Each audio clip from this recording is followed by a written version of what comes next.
Yes po. So hello everyone. Thank you, Jai, also for Ms. Suarez and Ms. Valenzuela. Now let's proceed to another topic together with my partner, Alona Cervantes, and I am Ellen Salem. But before we continue or to proceed our topic, let's have fun muna guys. Let's take a break sa atong kaseryoso and let's play a game. Don't worry, this is just a very easy game, even a 2-year-old kid can answer them. And I do hope for your sa inyong participation, guys, especially for our co-classmate O5. The O5, please don't let us down. And now, let's begin. Next slide. The title of our game is Guess the Animal. So, I will pick a two participants to answer or to guess the picture. You'll just guess the picture, but reminder, in every wrong answer, we have a punishment, and that is you're going to sing one line of your favorite song. So please participate, guys, and don't leave the meeting because we are recording, and we will be checking our attendance in the end of our presentation. Okay, let's start for the first picture. Just comment anything, guys, anything that you want, either Bisaya or English, basta readable. Just comment if you want to participate. Okay. Okay, Miss Marquez and Miss Elise. Okay, first, Miss Marquez. What is your guess po? Horse. Miss Elise. Same, it's horse.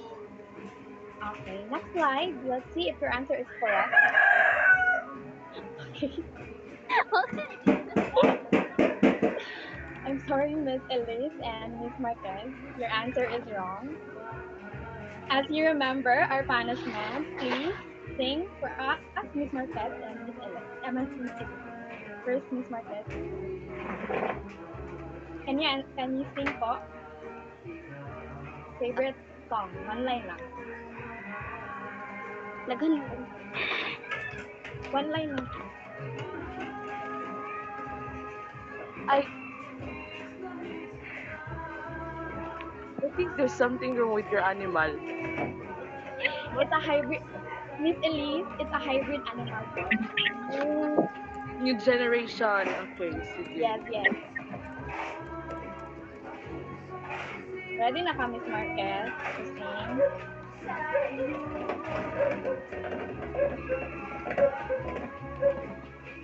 Si Elise na lang. Elise, kanta na Elise. One last One line lang. happy birthday to you. Okay, thank you, Miss Elise. Miss Marquez. Ay, sorry.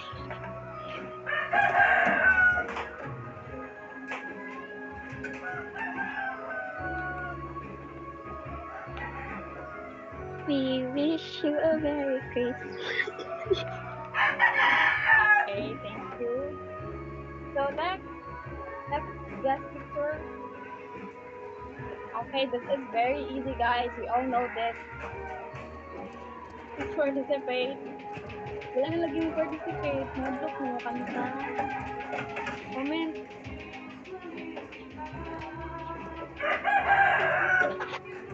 Guys, please comment, guys. Yo, 5. You set me down. Okay. Miss Candido and Miss Salamasa. Miss Candido, what is your guess? Kuan. Ano? Cat monkey. Okay. Miss Salmasan. Spider man. Okay, next. Let's see if your answer is correct. Wow, Miss Rina. Malapit lang ang answer mo po. Sige lang. Mama ko.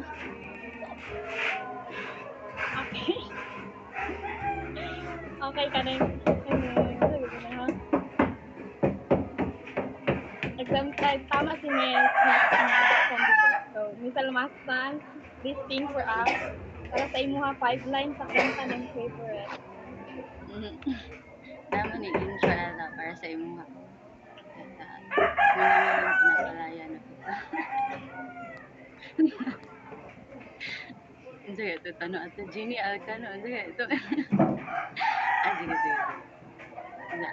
Mula ngayon malaya ka na. Salamat, salamat. Okay, thank you. Next slide for the next picture, last picture. Okay, this is very easy, guys. Super easy. Please comment. Okay, now I have Mr. Batuan next, and Miss Jacob. Mr. Batuan, that's po. Cat penguin. Hindi ko sure. Okay. Jacob, Dog. The combination of dog and the penguin. okay. Next slide. Let's see if your answer is the penguin. Okay, for the punishment, Mr. Batuan, please sing for us. Sarap gumising sa umaga kapag naaamoy na luto ni nanay na daing at tinapay at lalong-lalo na Virginia hotdog, wala na akong ibang gusto. Virginia hotdog, ito ang baon kong paborito. Ay, correct. Correct, 10 points. Leia, ibutang 10 points kay wala kang answer. Next, si Miss Jacob. Please sing for us, Miss Jacob. Ang kabalo sa kantahon, pwede lang talaga. Unsan na lang. Sige, sabihin ka lang. Bisaya. Okay lang, sige. Ay, sa man. Ako kinibawaan ko. If wala, One line Miss lang. One line. Ano kung wala, Wala, sundugan lang ni si Queen Lenlen, Miss Jacob, Miss Open ka. hard na. Oh, hard time. Open campus. Hard time. Go.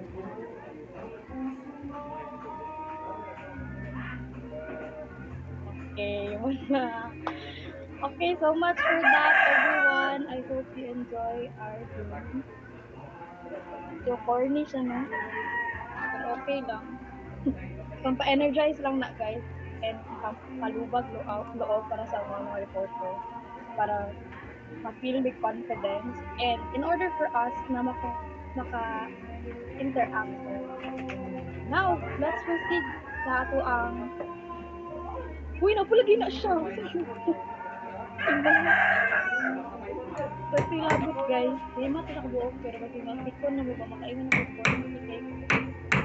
Okay. So, our main topic for our report is hyperpolicing. So now, let us know what is a hyperpolicing. Next slide. So there are many different forms of poetry in English. Some commonly seen types include haiku, sonnets, blank verse, limericks, couplets, and villanelle. And one newer form of poetry is called hyperpoetry. So I think most of us know, then walay idea kung saan ang hyperpoetry. But if you do have, then sana all. So, hyper poetry is also known as cyber poetry.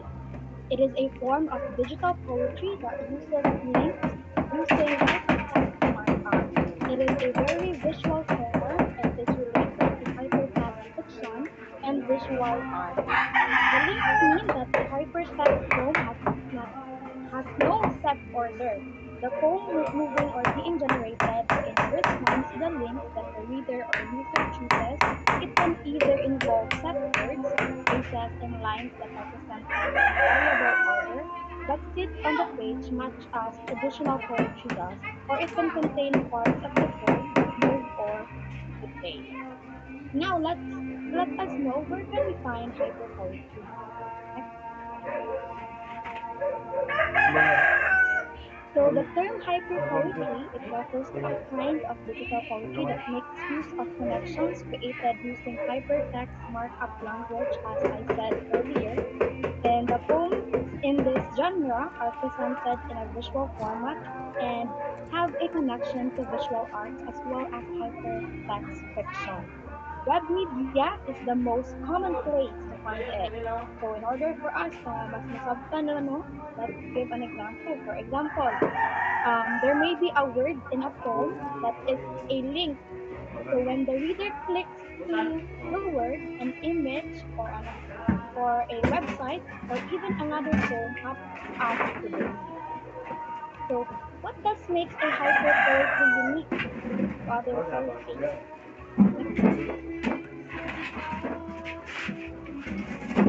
So hyperpoetry is characterized by the vivid expression of thoughts and emotions via the use of rhythm and a unique style like sounds, visual images, or other spatial effects. So unlike sa uban, no, kaning hyperpoetry, na siya movement or rhyming sounds or another special effect if atwa siya makit-an and makit-an lang natin na siya through a website or using a computer. However, the main function of the hyperpoetry is just like a normal poetry that we usually know. It aims to express powerful emotions and feelings, and also hyperpoets use powerful words, imagery, and creative rhymes in producing their poetry, just like the normal poetry. So that's it for my part. For the further discussion about this topic, it will be discussed by Miss Cervantes. Okay, thank you so much, Miss Swelling, for that. So now let us proceed to the similarities and difference between poetry and hyper poetry. So as we all know that poetry involves a variety of literatures produced by poets using the interplay of words and creative rhythms. While hyper poetry, which Miss Ella discussed earlier, is known as cyber poetry, which refers to the genre of poetry that is always produced and presented with the computer. So now the similarities between poetry and hyper poetry.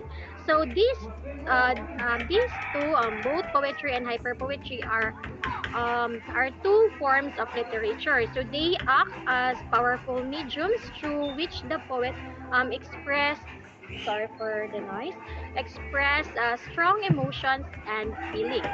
So, so traditional poet and hyper poet are capable of handling the language, images, and sounds in such a way that the ideas or message which can be otherwise somewhat difficult or abstract to be expressed directly are communicated skillfully by them. And lastly, both traditional poetry and hyper poetry may or may not have meter, uh, rhyme, and rhythms. Next is the difference between poetry and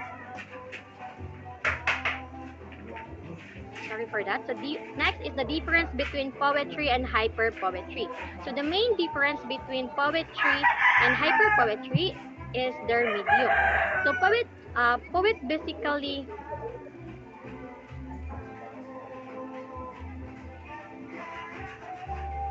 okay, sorry for that. So poetry basically produce traditional poetry using paper, while hyper poetry uh, produce um, hyper um sorry for that. While hyper poet produce hyper poetry using the computer. which involves image and movements. Traditional poetry has the capacity to boost the reader's imaginations and power of critical thinking. Next slide, please. So, to have an idea of what is this hyper poetry, I have here an example. Can you play the example at the video, Miss Torres?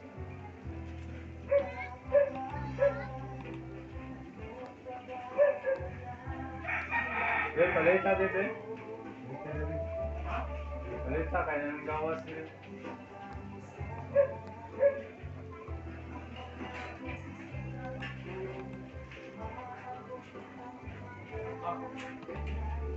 Bawi ko nga.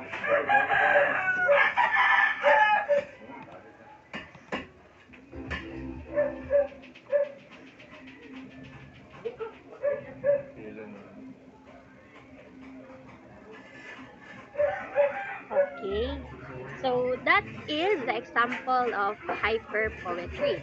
So what are your observations in the video that is presented? Just a one example lang po.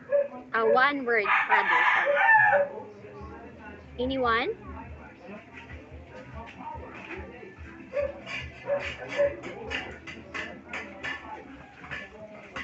Can you raise your hand po? Again, the question is, what are your observations in the video that is presented?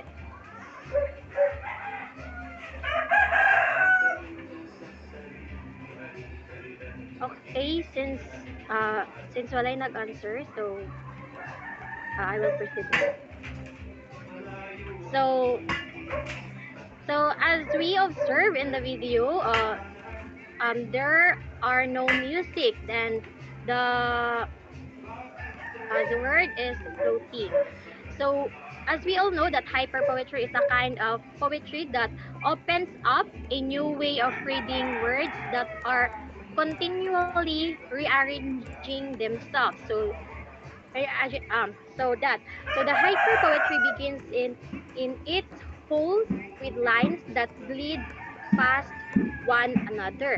So however, since each line has a different length, so the lines rapidly fall out of rhythm with one another. So as the poem moves at the leisurely pace, so the reader is free to choose whatever portion of the poem to read next.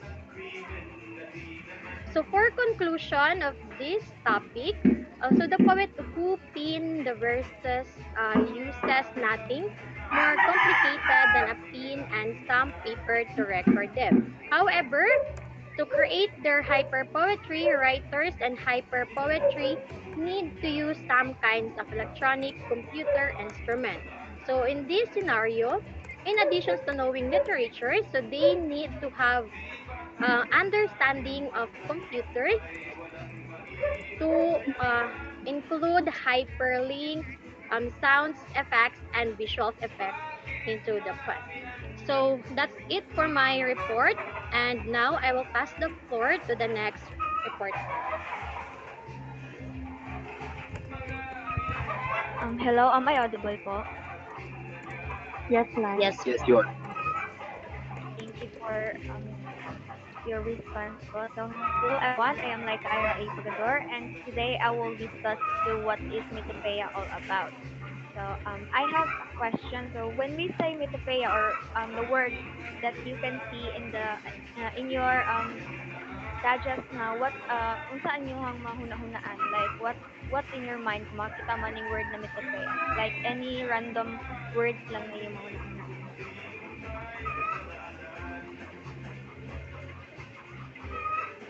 Okay, I can see there Misagiit. And next is okay, okay. You first at Misagiit. Okay, thank you so much. For me, the word I think of in mythopoeia is mythology, is something related to mythology. Thank you. Okay, okay. That's great, Misagiit. So I will tell you the answer later, but first let us hear the the opinion of Miss Almasan. Ano yung ano ba, Miss Matador? Go ahead.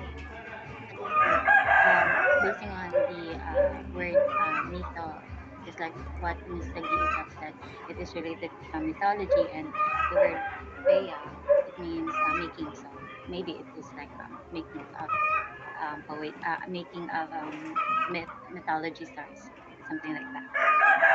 Okay, that's great. So let us now see for the further discussion. Let us see if your answers were correct. Both of your answers, Miss Agin and Miss Almasan. So next slide, please.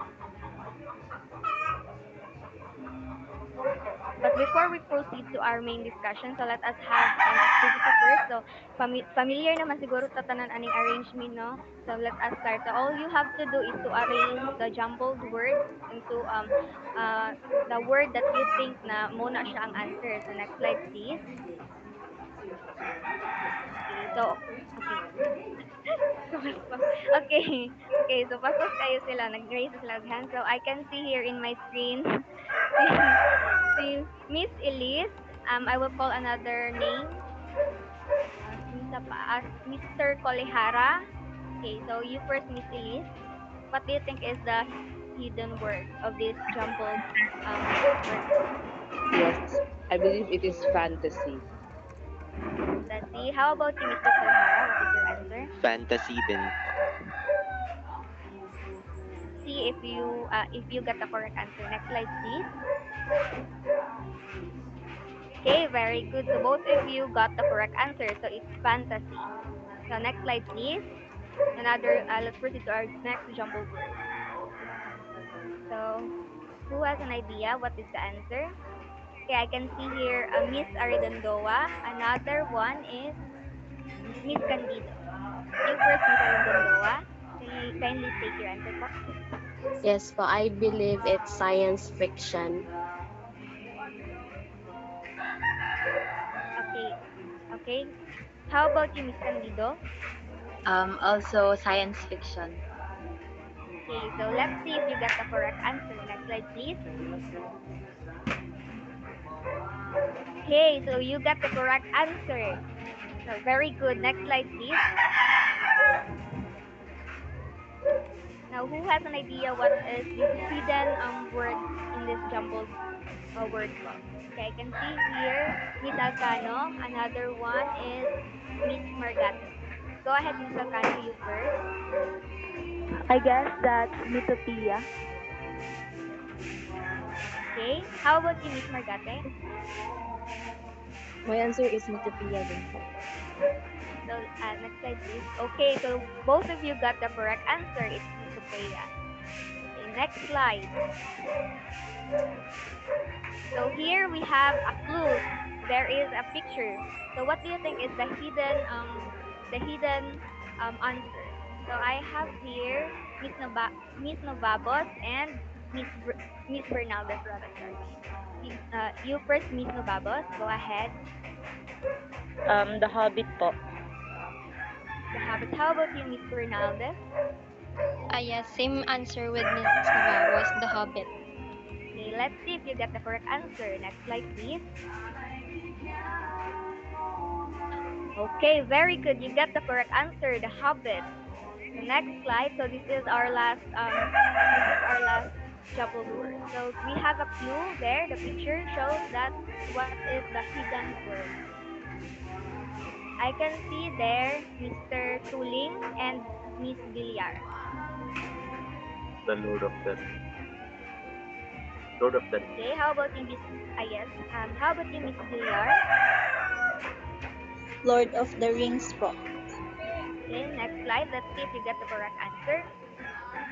Okay, very good. So the answer is Lord of the Rings. So much for that. I hope na-energize na mo. Now let's proceed to our main discussion. Let's talk about what is Mythopoeia all about. Okay, so Mythopoeia involves the imaginative creation of fictional mythologies, fantastical worlds, and mythical beings, often with deep symbolic and allegorical meanings. Mythopoeic works can fall into various genres such as fantasy, science fiction, or even literary fiction, as they involve in the creation of mythical elements interconnected narrative. Mythopoeia is a work of artificial mythology. It comes under fantasy genre and extends into the other like science fiction, historical. It is the process of creating or inventing myths, particularly in the context of literature and storytelling. The word mythopoeia itself, like what Miss Masan said a while ago, is derived from a Greek where uh, Greek word mythos means myth and poeia means to make, or to sum up, it is the meaning of mythopoeia is um, myth making. So Mythopoeia can be consist of both fantasy and science fiction, where it combines elements from both genres, such as blending magical elements with advanced technology or featuring a narrative that straddles the boundaries of these two imaginative realms. So it said there that a Mythopoeia is consists of both genre of science fiction and fantasy. So all of us man siguro know what is the characteristic of a fantasy and a science fiction. So who among you here can say to me what is example of Mythopoeia or kanang unsa inyong base ani na ingon sila na it consists of fantasy o science fiction genre daw ang Mythopoeia. So what do you think is the ang mga characters of the story sa Mythopoeia? Who has an idea?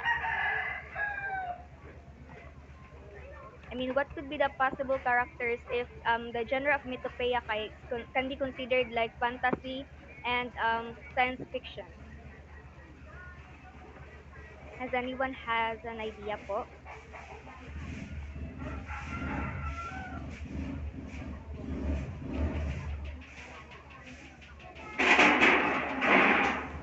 Hello, am I still audible?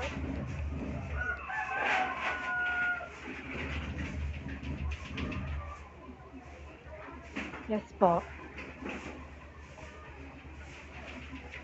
Okay, so I guess wala siguro na idea kung what is the possible characters sa story sa Mythopoeia. So let's proceed. Next slide, please.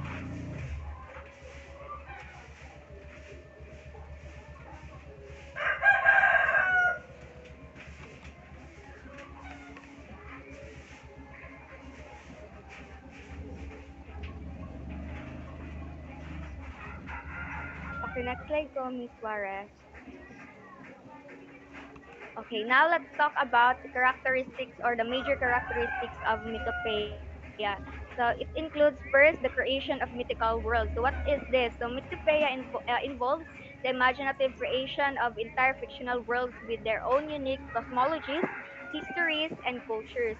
So these worlds often have magical or fantastical elements that set them apart from the real world. So when we say creation of mythical worlds, so it is the world that was created by the creative imagination of the author. So the author will make their own world based on their creative mind. So next characteristic we have the invention of mythical beings. Mythopoeic works introduce mythical beings such as gods, goddesses, heroes, magical creatures, and supernatural entities.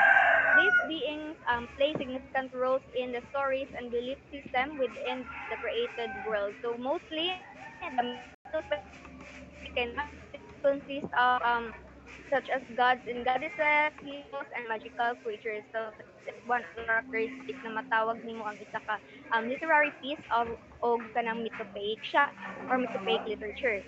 Another characteristic is the interconnected myths and legends. So Mythopoeia often includes a web of interconnected myths, legends, and stories that shape the history and culture of the fictional world. So these narratives may reflect universal themes and archetypes found in real-world mythologies. Another characteristic rather is exploration of deep themes. Mythopoeic stories delve into profound. When we say profound, it is wider themes such as the nature of good and evil, heroism, sacrifice, the human condition, morality, destiny, and the search for meaning.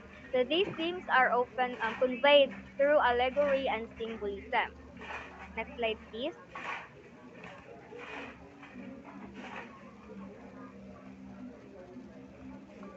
So another characteristic, we have timelessness and enduring appeal. So mythopoeic works have a timeless quality, as if they have always existed or could have existed in some form.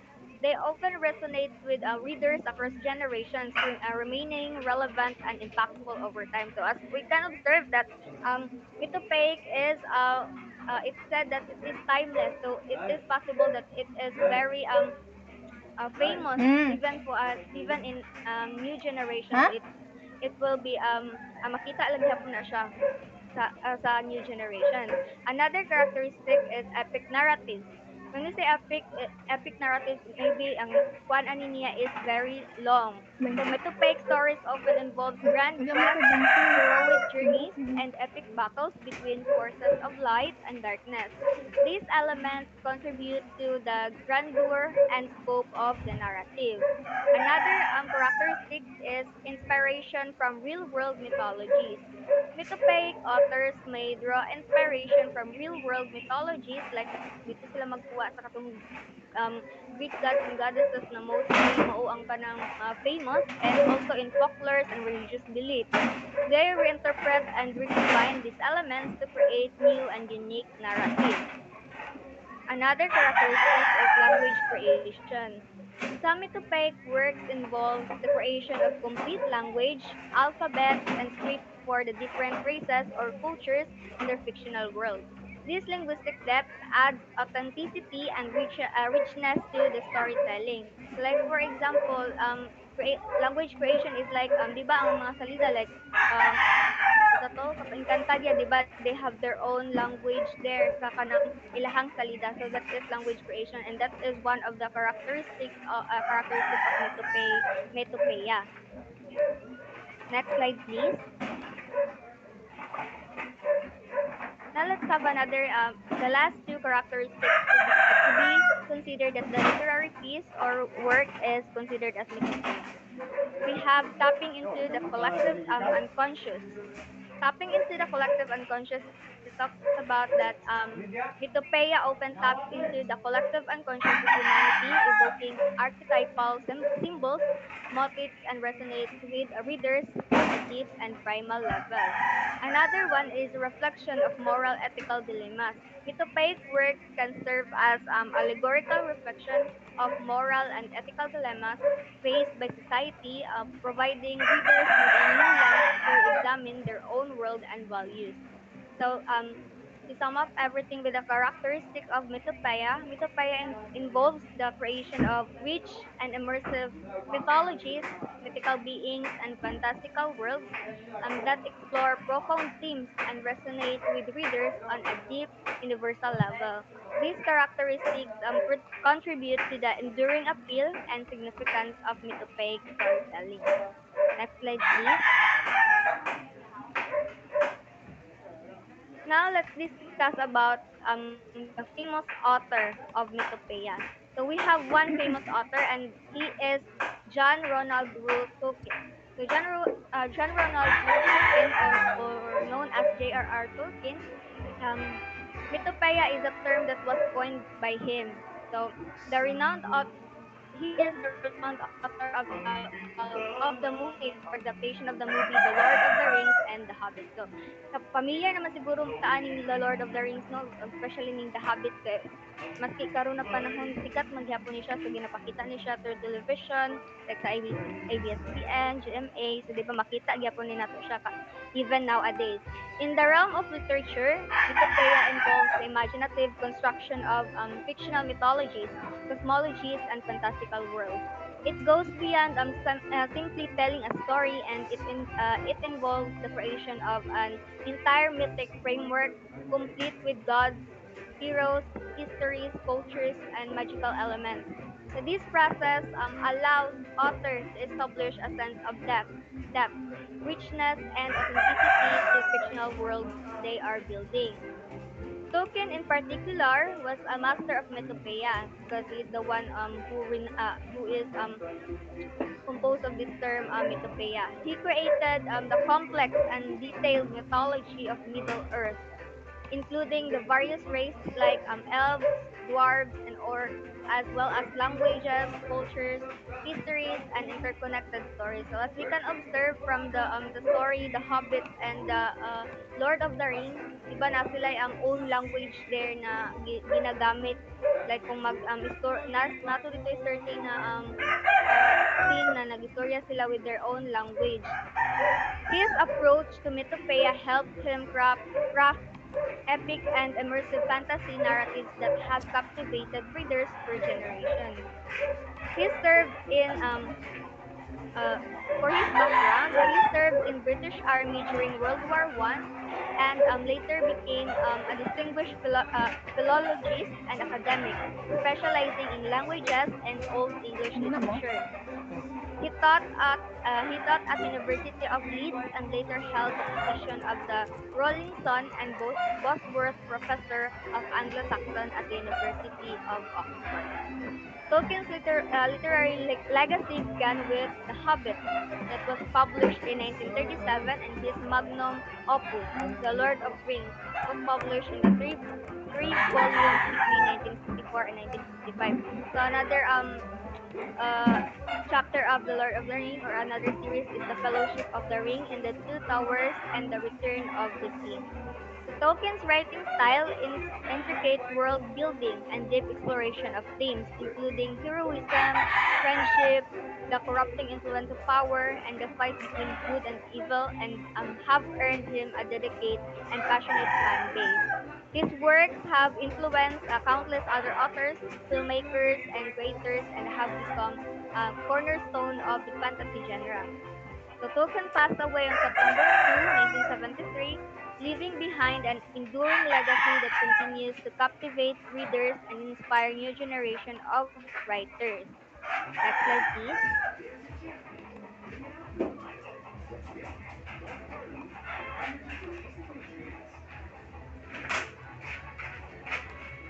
Okay, now let's talk about an example of the Mythopoeia or Mythopaic literature. So we have first The Hobbit.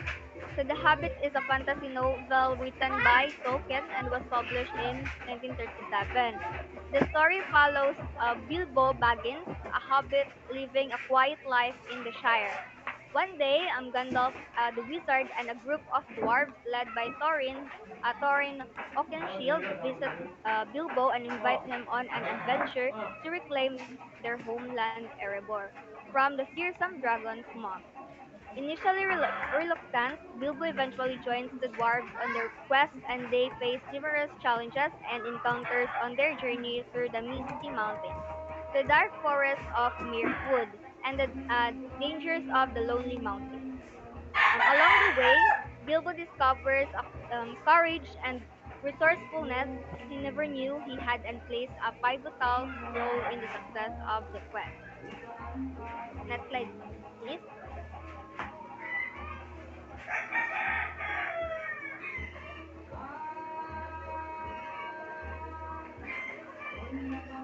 Another example, we have The Lord of the Rings. So, The Lord of the Rings is a high fantasy epic novel written by Tolkien and consists of three volumes: The Fellowship of the Ring, The Two Towers, and The Return of the King. It was published between 1954 and 1955. The story is set in the fictional world of Middle Earth and follows the quest to destroy the One Ring, an evil artifact created by the Dark Lord Sauron. So the story begins with the discovery of the One Ring by Bilbo Baggins, who passes it on to his young cousin Frodo. Gandalf realizes that ring's uh, um, true nature and urges Frodo to take it to the only place it can be destroyed, Mount Doom in Mordor. Frodo embarks on perilous journey with a fellowship of diverse characters, including hobbits, elves, dwarves, men, and wizards. Throughout the quest, the fellowship faces many challenges, battles, and the temptation of the corrupting power of the ring. It culminates in a climatic battle for the fate of Middle Earth.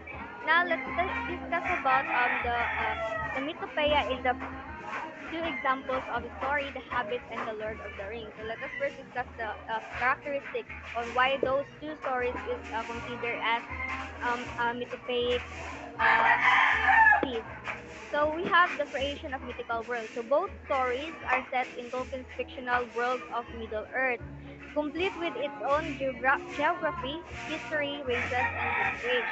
The detailed world building makes Middle Earth feel like a real living place. Another characteristic that we can see in both stories is invention of mythical beings. So there are in the story there are elves, dwarves, orcs, dragons, ants, and various other magical creatures inhabit Middle Earth, enriching the mythical aspect of the story. Another characteristic is interconnected myths and legends. The tales in both books are part of a vast interconnected mythology. Events from the past, such as the War of the Ring or the fall of Erebor, are referenced, giving a sense of historical depth. Another characteristic that we can see in both of the stories is exploration of deep themes. So the stories explore profound themes such as heroism, sacrifice, the corrupting influence of power, friendship, and the struggle between good and evil. Another one is timeless appeal. The enduring popularity and the impact of this book showcase their timelessness, resonating with the readers across generations. Another characteristic is epic narratives. The grand quests, heroic battles, and epic journeys in both stories contribute to their epic nature. And lastly, is the inspiration from real-world mythologies. So Tolkien drew inspiration from various mythologies and folklores, and he reimagined and combined these elements to create his own mythology. So overall, The Hobbit and The Lord of the Rings exemplify mythopoeia through their rich world building, creation of mythical beings, interconnected narratives, exploration of deep themes, and enduring appeal of their epic storytelling. They have become seminal examples of mythopoeic works that have had profound influence on the fantasy genre and storytelling as a whole. So next slide, please. So before I formally end my report or give you the conclusion, I have here a question. So how does Mythopoeia help authors to make their story better or wonderful? So who has an idea? Kindly raise your hand.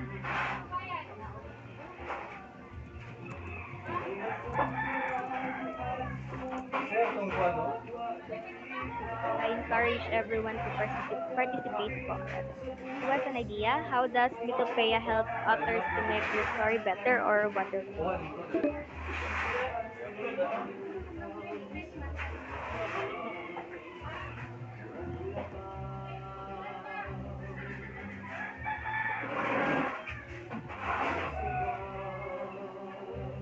Hello guys, am I still audible po?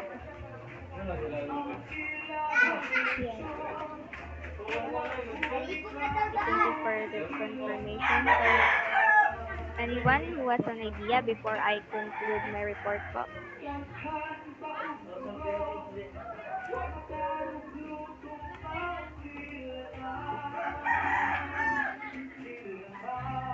Okay, yes, Mr. Tuling. Yes, so how does Mythopoeia helps authors to make their story better or wonderful? So Mythopoeia, the author of Mythopoeia usually use imaginative ideas such as using gods and goddesses or even dwarves, and any creature that does not exist in a real world or in imagination only by the authors, which makes the uh, literary piece creative and captivating in the eyes of the reader or the one who will watch the movie or the we are referring to. So po. Okay, thank you for that wonderful answer, Mr. Tuling. So Mr. Tuling is right. So to add his answer, Mythopoeia enriches storytelling by empowering authors to create extraordinary and captivating narratives.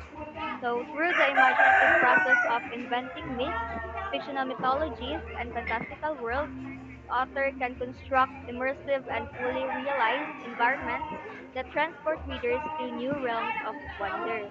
By introducing mythical beings and heroes, like Mr. Tuling said a while ago, the characters in the story gain depth and complexity, engaging readers on a profound level. Universal themes such as heroism, sacrifice, and the struggle between good and evil resonate with audiences, adding emotional weight to the narrative. So the grand quest, heroic journeys, and epic battles found in mythopaic stories contribute to the story's scale and excitement, keeping readers enthralled. So furthermore, to conclude my topic, the inclusion of magical elements spark curiosity and awe, making the narrative unforgettable. I mean, making the mythopaic work or piece unforgettable. So, as mythopaic tales often draws inspiration for real-world situations, they hold cultural significance and appeal to diverse audiences.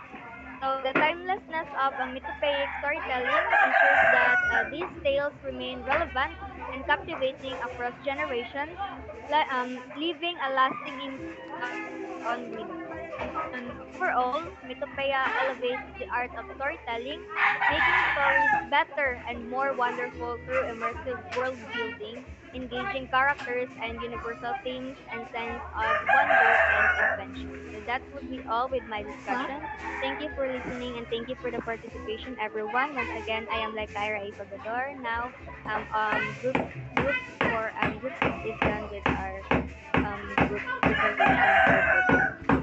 Anyway, we are tasked to me and Mr. De Los Santos was tasked to discuss this, but due to his poor internet connection, he was not able to report. But he is part of the researching of this topic po.